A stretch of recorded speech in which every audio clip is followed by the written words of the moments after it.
Hello, it's May 12th and we're about to get on the brunch train.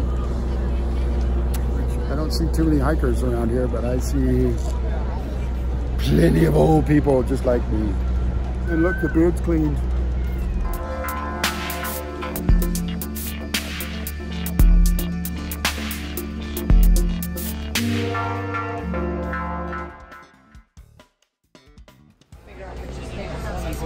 Hey, tell her. Table 7.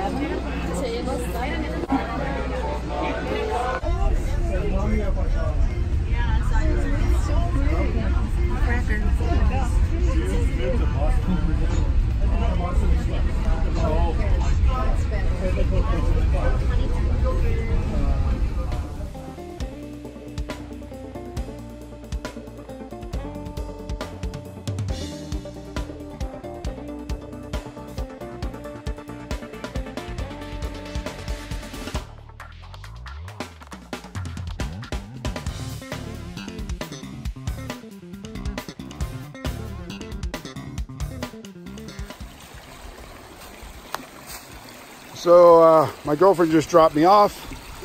I am not going to do Mount Moosilauke. That's later. Maybe I'll do it later in the week. But there's a big storm system moving in tomorrow. I'm still a little hesitant out here because here the weather's a little bit different. I'm only doing 2,500 feet today.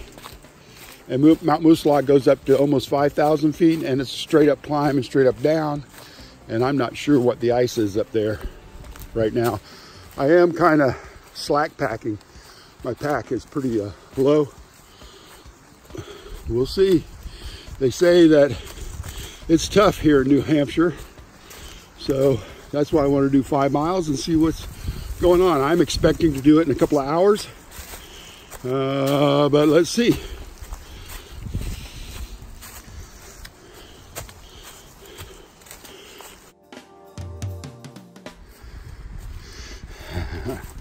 Hey, I wanted to do a tips and tricks, and since I'm hiking a little bit up here, we'll do it while we're on the trail, just to give a little bit more authenticity to my tips and tricks. Since I'm already done 1,000 miles, again, all I'm doing is telling you what I do. Whatever you do is probably much better, and you can figure it out. First thing I'd like to say is get your layers right. Your layers are everything on this trail. What I'm going to do is I'm going to show you my layers, and I'll put this trail video up on the side.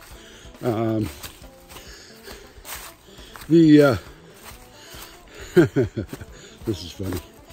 Anyway, the way I layer is, first thing I do, if I'm wearing my long pants and not my short pants, and really in a layer situation where it's cold, that's what I'm talking about, is I put my underwear on first, one leg at a time. I know that's odd, but I do it one leg at a time. And then they're nylon, and I like my underwear to be a little bit longer, so the seams don't get up in my groin and then chafe me. Because I have tried some really light pair that were lighter than the ones I have, but it got up in my groin and caused me to chafe. The next thing I do is a wool layer, top and bottom, long sleeve, long-legged, and that's my second layer. My third layer is a nylon shirt, and sometimes I'll take that short sleeve shirt.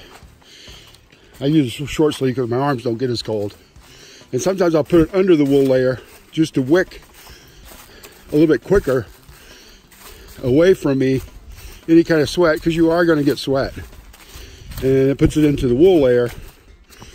And then for my bottom, I put my pants on the outside of my wool layer. Now I have one more layer that I put on top of all that, which is my rain gear.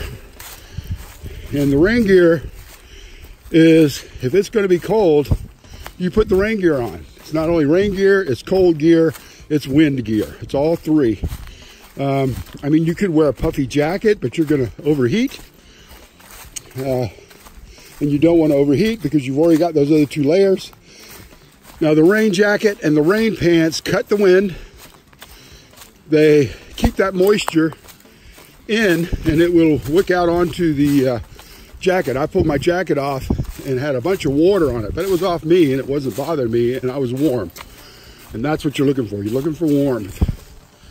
And as far as my feet, I still wear my toe wool socks or the Injinji wool socks. I hate to give company names for stuff, but you just got to do it where it's due. And I have some Injinji socks from REI. And then I have wool socks from Northern Tool. A lot cheaper. I get a box and they're nice and thick. Problem with the wool socks is as you walk on them, they will flatten out, get dirty, and then they lose what they have. So you have to switch them out. I recommend 3-part pair to begin with. And then once you know what you're doing, going down to 2 pair. I do not recommend you do 2 pair to begin with because you're going to be switching stuff out and you've got to make sure all this stuff stays dry. All your backups have to stay dry because if you need to whip into something that's dry because you fell in a river, had to take all your clothes off, put something else on, and you don't want to freeze. At the beginning, you're getting used to your pack, you're getting used to walking, and that's why. Yeah. So I'm waiting on Larry, Pork Chop, to come down to meet me at the end of the Appalachian Trail. So we have a white blaze right there. So I know I'm in the right place. Thanks to watching all of his videos. It's going to be an hour or two before he comes down that trail. So I thought I'd go ahead and look around and take a nice walk in the woods. So this is a very pretty trail. Very pretty area. New Hampshire's a nice looking place. Imagine it's not so nice covered in snow though. This is a lovely trail to ride a horse on. It's really pretty. Nice field. Across the road's the river.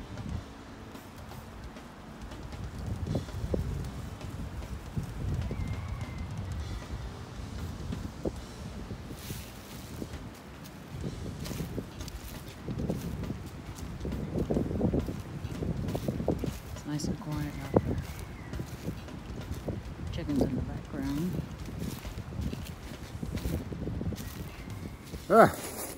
So this is what I'm talking about for layering. So you got your layers, right? Got my nylon, this, I got a rain jacket, which I do not have on right now, but I'm climbing a hill and it's 50-something degrees.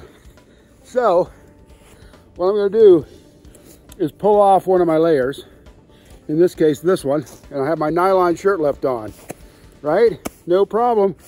Now, I still have rain pants, all that, but I like my legs warm. It helps my knees, it helps my ankles, so I'm not too worried about those.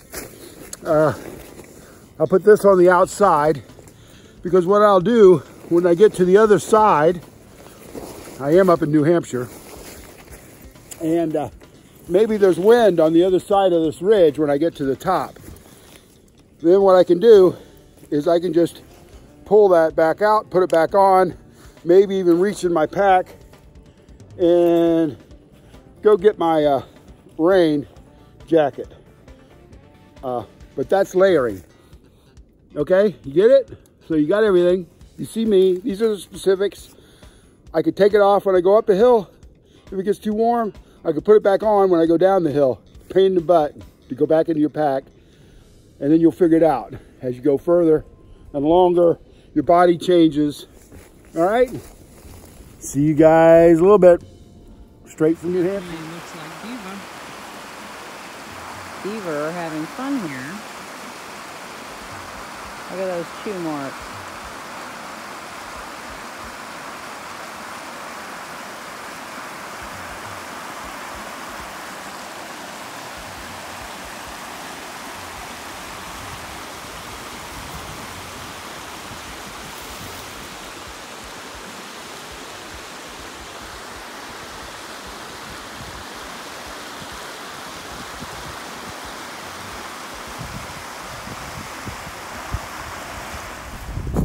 I tell you, this trip is really all about the journey, you know. If you want to go somewhere and you don't mind taking your time, the Appalachian Trail is definitely the way to go. Just take your time, you know, spend the money, go slow, go see stuff, because I'm telling you, this is freaking amazing. It's like a cruise, okay? With a cruise, it's not about getting there. It's the actual cruise, you know? It's like you don't see mountains like these, you know? It's just, it's really amazing. It's really amazing. I have to admit, it's really amazing. It's just, wow, you know? I mean, and I'm lucky that I am so lucky that I am able to get out here and do this and to take the time to be able to enjoy it. Huh, are you kidding? I'm day hiking in New Hampshire. This is freaking me out. Now, of course, I've got 8 days. I've done 3 zeros. So, and my knees hurt the entire time, by the way. My knees and my Achilles. But right now, as soon as I got on the trail, they stopped. They feel much better. I'm just doing a 5-mile day hike across Mount Mist somewhere, I think around the 1880s on the trail. And my girlfriend's gonna pick me up on the other side. Yeah, this is freaking me out. This is amazing, but this is just, most of you guys probably realize more than I do how lucky I am. I'm just so lucky out here. Thank you guys for joining us on this, and we're gonna keep on going down this hill. Slowly but surely, across some rocks and the water. Well, the water goes one way, my trail goes the other. Everything off, you know? You're videoing. Oh, hey baby. Yeah, that was awesome. Ooh.